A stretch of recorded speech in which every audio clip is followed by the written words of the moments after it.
ဇလန်ကတော့ Lucas လို့ခေါ်တဲ့ sniper သမားတစ်ယောက်တောင်ကုန်းတစ်ခုပေါ်မှာပြစ်မှတ်ကိုစောင့်ဆိုင်နေရင်စတင်ပါတယ်။သူ့ပြစ်မှတ်ကတော့ဘယ်လ်ဂျီယံနိုင်ငံမှာယထာနဲ့ခရီးသွားနေတဲ့ Domov လို့ခေါ်တဲ့အကြမ်းဖက်သမားတစ်ယောက်ပါ။ Lucas မှာ Marino ဆိုတဲ့ပါတနာတစ်ယောက်ရှိပြီးသူကယထာပေါ်ကနေပြစ်မှတ်ရဲ့လှုပ်ရှားမှုတွေကိုလျှို့ဝှက်သတင်းပို့ပေးနေတာပါ။ Lucas ပစ်ခတ်ဖို့ပြင်ဆင်နေချိန်မှာပဲကလေးမလေးတစ်ယောက်ပြစ်မှတ်ရှိကိုရောက်လာပါတယ်။ယထာကဥမင်းနဲ့မဝင်ခင်စက္ကန့်ပိုင်းအလိုမှာLucas ကကလေးမလေးကိုမထိခိုက်စေဘဲပြစ်မှတ်ကိုအချိန်မီပစ်ခတ်လိုက်နိုင်ပြီးရှင်းလင်းနိုင်ခဲ့ပါတယ်။မစ်ရှင်အပြီးမှာMarinoကLucasစီလာတွေ့ပြီးဒီမစ်ရှင်ကိုအောင်မြင်လုပ်နိုင်ခဲ့တဲ့အတွက်ချီးကျူးပါတယ်။ဒါပေမဲ့Lucasကတော့ယထာဘော်ကကလေးမလေးရဲ့ပုံရိပ်ကိုတာမြင်နေပြီးကလေးမလေးကိုထိခိုက်မိသွားနိုင်တဲ့အခြေအနေမှုစိတ်မကောင်းဖြစ်ပြီးဒီအလုပ်ကိုစွန့်လွတ်ကာအေဂျင့်တဲ့ဘဝနဲ့နေထိုင်ဖို့ဆုံးဖြတ်လိုက်ပါတယ်။ရက်အနည်းငယ်ကြာမှာတော့Lucasရဲ့မန်နေဂျာဒေးပတ်တီဆန်ကလာတွေ့ပါတယ်။ Lucasကသူဒီအလုပ်ကနေအနားယူတော့မှဖြစ်ပြီးဘဝကိုအေဂျင့်စွာနဲ့နေထိုင်တော့မယ့်အကြောင်းပြောပြလိုက်ပါတယ်။နောက်တစ်ရက်မှာတော့Lucasဟာတငယ်ချင်းဟောင်းစီသွားဖို့ဆက်လေတစင်းငှားရမ်းခဲ့ပါတယ်။အဲ့ဒီမှာဒန်နီဆိုတဲ့အမျိုးသမီးတစ်ယောက်နဲ့တွေ့ဆုံခဲ့ပါတယ်။ဒန်နီဟာတကယ်တော့ CIA ကစေလွှတ်ထားတဲ့အေဂျင့်တစ်ယောက်ပါ။ Lucasသူ့တငယ်ချင်းဂျက်နဲ့တွေ့ဆုံတဲ့အခါမှာတော့သူတက်ခဲ့တဲ့လူဟာအကြမ်းဖက်သမားမဟုတ်ပဲသိပ္ပံပညာရှင်တစ်ယောက်သာဖြစ်ကြောင်းသိလိုက်ရတဲ့အတွက်အံ့အားသင့်သွားပါတယ်။ Lucasဟာအမှန်တရားကိုသိကျင်လာပါတယ်။ဂျက်စီကနေဟန်ဂေရီမှာရှိတဲ့ယူရီဆိုတဲ့သူစီသွားဖို့လမ်းကြောင်းရခဲ့ပါတယ်။တစ်ဖက်မှာတော့ CIA ခေါင်းဆောင်ဂျဲနက်နဲ့ဂျမနိုင်ကုမ္ပဏီရဲ့ CEO ကလေးတို့ဟာ Lucas နဲ့ဂျက်တို့ရဲ့စကားတွေကို drone နဲ့ကြည့်ပြီးနားထောင်နေပါတယ်။ Lucas တို့ဟာသူတို့ရဲ့စီမံကိန်းအတွက်အန္တရာယ်ရှိတဲ့သူတွေဖြစ်နေတာမို့လျှို့ဝှက်ချက်တွေမပေါက်ကြားခင်မှာပဲLucas တို့ကိုရှင်းပစ်ဖို့ဆုံးဖြတ်လိုက်ပါတယ်။ Lucas ဟာဆက်လေပေါ်မှာမိုက်ခရိုဖုန်းတစ်လုံးကိုတွေ့ရှိသွားပြီးဒန်နီကိုတန်တရားဖြစ်ကမေးခွန်းထုတ်ပေမဲ့ဒန်နီကလိမ္မာပါးနပ်စွာညင်းဆိုပါတယ်။သူသိကျင်တဲ့အဖြေမရနိုင်လို့Lucasနှုတ်ဆက်ပြီးထွက်လာခဲ့ပါတယ်။နောက်ပိုင်းမှာတော့Lucasကသူ့မေးခွန်းတွေအတွက်ဒန်နီကိုတောင်းပန်လိုက်ပါတယ်။သူတို့နှစ်ယောက်ဟာညစာအတူစားကြပြီးနောက်မိတ်ဆွေတွေဖြစ်သွားပြီးဒန်နီကလည်း CIA အေဂျင့်ဖြစ်ကြောင်းဝန်ခံလိုက်ပါတယ်။အဲ့ဒီညမှာပဲဂျဲနဲ့ရဲ့လူတွေကLucasရဲ့တငယ်ချင်းဂျက်နဲ့သူ့ရီးစားကိုတပ်ဖြတ်လိုက်ပါတယ်။ Lucasရဲ့အိမ်ကိုလည်းလူဆိုးတွေဝင်ရောက်လာပါတယ်။ Lucasတိတိချင်းသူ့ပါတနာMarinoကိုဖုန်းဆက်သတိပေးလိုက်ပါတယ်။ဒါပေမဲ့နောက်ကျသွားပါပြီ။အဲ့ဒီအချိန်မှာပဲလူဆိုးတွေကMarinoကိုတပ်ဖြတ်လိုက်ပါတယ်။ Lucasဟာရန်သူတွေကိုရှင်းလင်းပြီးဒန်နီစီသွားခဲ့ပါတယ်။သူဒန်နီကိုတန်တရားဖြစ်နေတာပါ။ဒါပေမဲ့ဒန်နီကတခုမှသိပုံမရလို့စိတ်အေးသွားပါတယ်။သူတို့အတူတူထွက်ပြေးဖို့ဒန်နီကလှေတော့ယူနေတဲ့အချိန်လူဆိုးတစ်ယောက်ကတနက်နဲ့ချိန်ထားပါတယ်။အပြန်လန်တိုက်ခိုက်ကြပြီးနောက်ဒန်နီကမေးမြန်းလိုက်တဲ့အခါဂျဲနက်တို့ခိုင်းတယ်ဆိုတာသိလိုက်ရပါတယ်။သူတို့နှစ်ယောက်ဟာလွတ်မြောက်ဖို့အတွက်ဆက်လေတစင်းနဲ့ထွက်ပြေးခဲ့ကြပါတယ်။နောက်တစ်နေ့မနက်မှာတော့Lucasရဲ့တငယ်ချင်းဟောင်းလေရင်မှုဘယ်ရီရဲ့အကူအညီနဲ့သူတို့ဟာကိုလံဘီယာကိုရောက်ရှိသွားပါတယ်။တစ်ဖက်မှာလည်းဂျဲနက်နဲ့ကလေးတို့ဟာကျွမ်းကျင်တဲ့စနိုက်ပါသမားတစ်ယောက်နဲ့Lucasတို့ကိုရှင်းပစ်ဖို့စီစဉ်နေပါတယ်။အဲ့ဒီအချိန်မှာပဲမန်နေဂျာဒေးပတ်တီဆန်ကဖုန်းဆက်ပြီးဂျဲနက်နဲ့ကလေးတို့ရဲ့လုပ်ရက်တွေကိုရှင်းပြပါတယ်။သိပ္ပံပညာရှင်Domovကိုလည်းသူတို့လုပ်ရက်ကိုစန့်ကျင်လို့တက်ခိုင်းတာဖြစ်ကြောင်းပြောပြီး Lucasကိုလည်းဂရုစိုက်ဖို့တတိပေးလိုက်ပါတယ်။ကိုလံဘီယာကဟိုတယ်တစ်ခုမှာLucasအိယာနိုးတော့ဂျူနီယာဆိုတဲ့စနိုက်ပါသမားတစ်ယောက်ကိုတွေ့လိုက်ပါတယ်။ Lucasကဘယ်ရီနဲ့ဒန်နီတို့ကိုတတိပေးလိုက်ပြီးဂျူနီယာကိုဟိုတယ်နဲ့ဝေးရာကိုလိုက်လာစေပါတယ်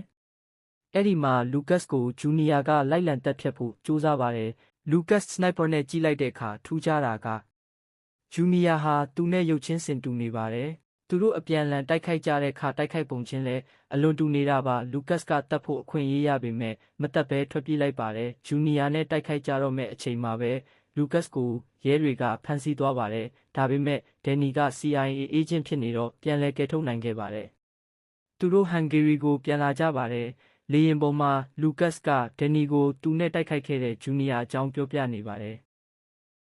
တစ်ဖက်မှာလည်းအိမ်ပြန်ရောက်လာတဲ့ဂျူနီယာကိုကလေးကဆေးကုပေးနေတဲ့အချိန်မှာပဲဂျူနီယာကသူနဲ့တိုက်ခိုက်ခဲ့တဲ့သူဟာရုပ်ချင်းတူနေလို့မေးခွန်းတွေမေးနေပါတယ်။ကလေးကအဲ့ဒါတွေကိုတွေးမနေပဲLucasကိုတပ်ပစ်ဖို့သာပြောနေပါတယ်။ဟန်ဂေရီကိုပြန်ရောက်တဲ့အခါဒန်နီကယူရီစီကရတဲ့ DNA စစ်ဆေးချက်အရဂျူနီယာဟာLucasရဲ့ကလုံးဖြစ်ကြောင်းသိလိုက်ရပါတယ်။ Lucasအမှန်တရားကိုသိချင်လို့ယူရီနဲ့တွားတွေ့ပါတယ်။ယူရီရဲ့ပြောပြချက်အရDomovဟာLucasရဲ့ DNA ကိုသုံးပြီးဂျမနိုင်ရဲ့လျှို့ဝှက်ကလုံးစမ်းသပ်မှုမှာလောက်ကင်နေတဲ့သိပ္ပံပညာရှင်ဖြစ်ကြောင်းသိရပါတယ်။ကလေးရဲ့စီမံကိန်းကိုစန့်ကျင်လို့တက်ခံရတာဖြစ်ကြောင်းပြောပြပါတယ်။ Lucasကဂျဲနက်စီဖုန်းဆက်ပြီး ဒန်နီဆိုတဲ့ CIA အေဂျင့်တယောက်နဲ့အပေးအယူတစ်ခုလုပ်ဖို့ပြောလိုက်တဲ့အခါဂျန်နက်ကသဘောတူလိုက်ပါတယ်။လူကတ်ကဂျူနီယာနဲ့အဆောက်အုံဟောင်းတစ်ခုရှေ့မှာစုံပြီးဒန်နီကိုပြန်အပ်လိုက်ပါတယ်။ဂျူနီယာကဒန်နီကိုစစ်ဆေးပြီးမြေအောက်ခန်းကိုခေါ်သွားကဘုံတစ်ခုထောင်ခဲ့ပါတယ်။လူကတ်လိုက်ဝင်လာတော့ဘုံကပောက်ကွဲသွားပါတယ်။ဂျူနီယာပြန်လာကြည့်တဲ့အချိန်မှာပဲလူကတ်ကတနက်နဲ့ချိန်ထားပြီးအမှန်တရားပြောပြဖို့ကြိုးစားပါတယ်။အဲ့ဒီချိန်မှာဒန်နီကသွားကြကချက်ပြားကိုထုတ်လိုက်ပါတယ်။လူကတ်ကပြားနဲ့ဓာတ်မတည့်တာကအစတူနေကြောင်းပြောပြနေပေမဲ့ဂျူနီယာကတော့မယုံကြည်ပဲပြန်တိုက်ခိုက်ပါတယ်။နှစ်ယောက်စလုံးရေထဲကျသွားပြီးလူကတ်ကိုဒန်နီကကယ်လိုက်ချိန်မှာဂျူနီယာကကလေးနဲ့တွားတွေ့ပြီးသူ့ရင်ထဲကတန်တရားတွေကိုဖြေရှင်းပါတယ်။ပြီးတော့ဂျူနီယာဟာလူကတ်စီပြန်လာပြီးပြားအစိတ်အနဲ့ပြစ်လိုက်ပါတယ်။အဲ့ဒီအချိန်မှာပဲသူတို့နှစ်ယောက်ရဲ့ DNA တူညီမှုနဲ့ဓာတ်မတည့်မှုတွေကိုမြင်တွေ့ပြီးနောက်အမှန်တရားကိုလက်ခံလာကလူကတ်ကိုအစိတ်ဖြည့်ဆေးထိုးပေးပြီးကူညီဖို့ဆုံးဖြတ်လိုက်ပါတယ်။ပြီးတော့ဘယ်ရီလူကတ်ဒန်နီနဲ့ဂျူနီယာတို့ဟာကျမနိုင်ရဲ့လျှို့ဝှက်ချက်တွေကိုဖျက်ဆီးဖို့ကားတစ်စီးနဲ့ထွက်လာခဲ့ကြပါတယ်။လမ်းမှာတင်ကားတစ်စီးကရက်နေလို့သူတို့ဆင်းကြည့်လိုက်တဲ့အချိန်မှာပဲ့ထိန်တုံးနဲ့ပစ်လိုက်ပါတယ်။ကားကလွင့်ထွက်သွားပြီးဘယ်ရီလည်းတေဆုံးသွားပါတယ်။လူကတ်ဝမ်းထဲနေတော့မှာပဲကျမမိုင်းစစ်သားတွေရောက်လာကြပါတယ်။ကလေးကအမိန့်ပေးလိုက်တာနဲ့မျက်နှာဖုံးတက်စစ်သားတွေကနေရာအနှံ့ကနေပစ်ခတ်လာပါတော့တယ်။လူကတ်နဲ့ဒန်နီတို့လည်းပြန်လည်ခုခံတိုက်ခိုက်ကြပါတယ်။ကျမနိုင်စစ်သားတွေတယောက်ပြီးတယောက်လဲကျသွားပြီးဒန်နီလည်းခြေထောက်မှာကြီးထိသွားတာကြောင့်သူတို့ဟာအနီးနားကအိမ်တစ်လုံးနဲ့ဝင်ပြီးအရေးပေါ်ကူတက်လိုက်ပါတယ်။တစ်ဖက်မှာဂျူနီယာဟာကလေးကိုရှာတွေ့ပြီးတိုက်ခိုက်လိုက်တဲ့အခါကလေးသတိလစ်သွားပါတယ်။ဂျူနီယာဟာလူကတ်တို့ကိုကူညီဖို့အိမ်ထဲဝင်လာနိုင်ခဲ့ပါတယ်။သူတို့စကားပြောနေတော့ရုတ်တရက်မျက်နှာဖုံးတက်စစ်သားတယောက်ပေါ်လာလို့၃ယောက်စလုံးပေါင်းပြီးစက်တိုက်ပစ်ခတ်လိုက်ကြပါတယ်